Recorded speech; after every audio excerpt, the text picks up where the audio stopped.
Assalamualaikum warahmatullahi wabarakatuh.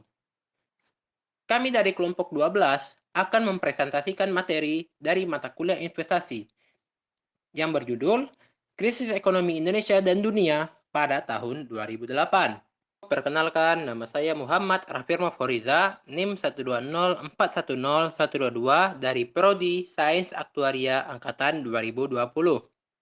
Nama saya Safa Intania Nafa, NIM 120410058 dari Prodi Sains Aktuaria. Nama saya Rika Margareta Lestari dengan NIM 120410063 dari Prodi Sains Aktuaria. Nama saya Sabrina Debi dengan NIM 120410056 dari Prodi Sains Aktuaria. Nama saya Ishak Nugroho Silayan dengan NIM 120410054 dari Prodi Sains Aktuaria. Pengertian krisis ekonomi. Krisis ekonomi menurut Haberler merupakan penyimpangan kegiatan ekonomi yang mencolok dan merupakan titik awal gerak kegiatan ekonomi yang menurun. Sementara menurut Mitchell, krisis ekonomi merupakan suatu kondisi ekonomi yang sudah mengalami penurunan atau dengan kata lain agak resesi. Menurut ahli ekonomi, secara sederhana krisis terjadi karena harga-harga melonjak tinggi dari sebelumnya dan tidak adanya lagi kepercayaan masyarakat kepada pemerintah, terkhususnya masalah finansial di mana masyarakat tersebut tidak mau lagi menyimpan uang di bank. Faktor penyebab krisis ekonomi.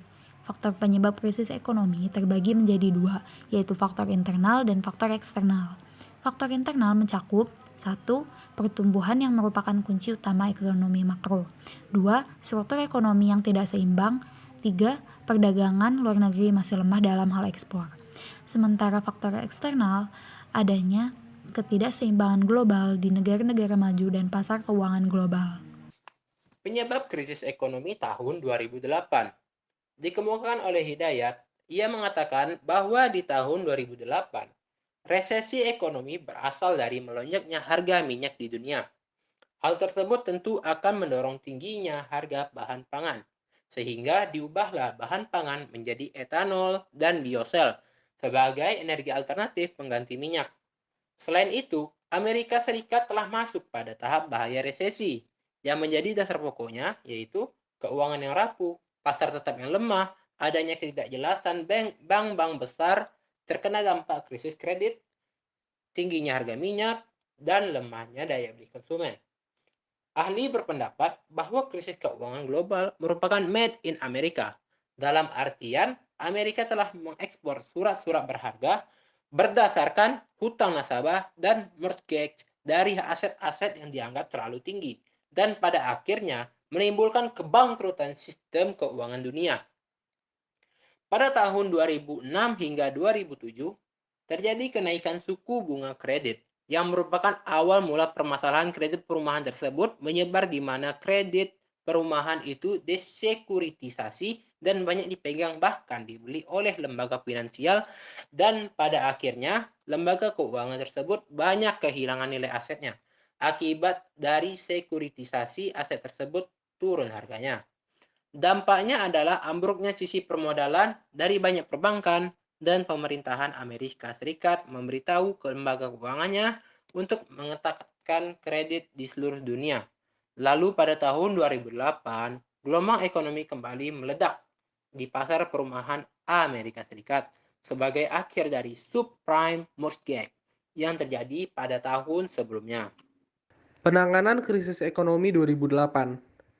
Untuk mencari solusi dari krisis global tersebut, dilangsungkan sebuah pertemuan pada tanggal 15 November yang dihadiri dari beberapa kepala negara G20. Indonesia merupakan satu-satunya negara Asia di kawasan Tenggara yang masuk dalam anggota G20. Alasannya dikarenakan faktor ekonomi Indonesia menempati 20 besar dalam kekuatan ekonomi dunia dan juga merupakan penduduk terbesar keempat setelah Amerika Serikat, Cina, dan juga India. Perundingan yang dibahas yaitu yang pertama, perundingan perdagangan di mana hambatan perdagangan tidak dinaikkan dalam 1 tahun ke depan dan mengadakan kembali perundingan ini di akhir tahun. Yang kedua, institusi keuangan global ada dua langkah. Pertama, langkah jangka pendek, yaitu dilakukannya dengan cepat untuk memperluas keanggotaan Financial Stability Forum atau FSF. Kedua, langkah jangka menengah yaitu melakukan perubahan secara menyeluruh kepada IMF dan Bank Dunia. Kondisi perekonomian Indonesia saat krisis ekonomi global 2008. Indonesia sebagai salah satu negara berkembang juga turut mengalami dampak dalam perekonomian yang terlihat dari beberapa indikator. Di antaranya, harga saham merosot tajam di Bursa Efek Indonesia. Yang kedua, nilai tukar rupiah terhadap US dollar melemah. Yang ketiga, sektor perbankan mengalami kesulitan likuiditas. Dan yang keempat, pemerintah sulit mencari pinjaman di pasar keuangan. Dampak lanjutan dari krisis keuangan terjadi pelambatan perekonomian yang dirasakan oleh masyarakat. Di antaranya, pemutusan hubungan kerja atau PHK.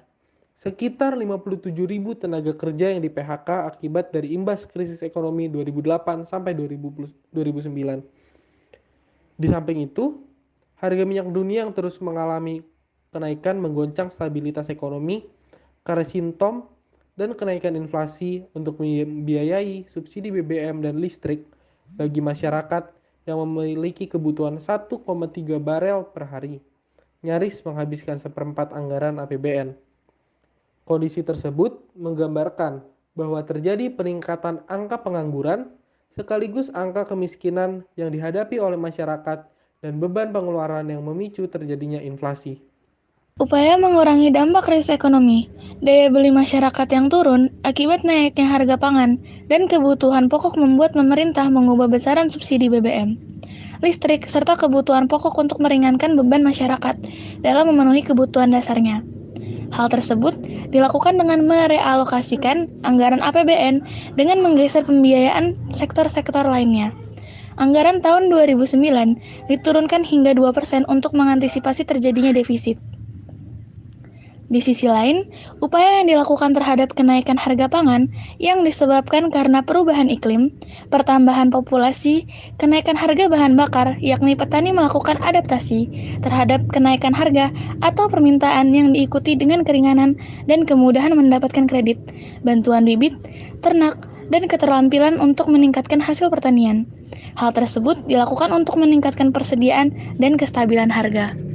Jadi, kesimpulannya adalah banyak faktor penyebab terjadinya krisis ekonomi global, baik faktor internal maupun faktor eksternal.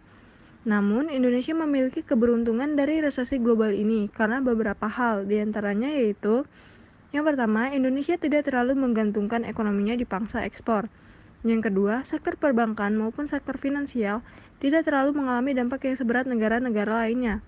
Yang ketiga, bursa yang mengalami penurunan tidak terlalu berpengaruh pada ekonomi Indonesia karena pelaku pasar saham hanyalah 0,5% dari penduduk Indonesia. Yang keempat, Indonesia dapat dikatakan sebagai self-sustainability economy karena potensi pasar domestik yang sangat besar, sehingga walaupun pasar luar negeri lemah, namun pasar domestiknya sudah sangat besar. Namun, dengan keberuntungan yang diperoleh Indonesia tersebut, dampak krisis ekonomi terhadap pengangguran dan kemiskinan tidak dapat sepenuhnya dihindari. Sekian presentasi dari kelompok kami, mohon maaf apabila ada kesalahan. Terima kasih.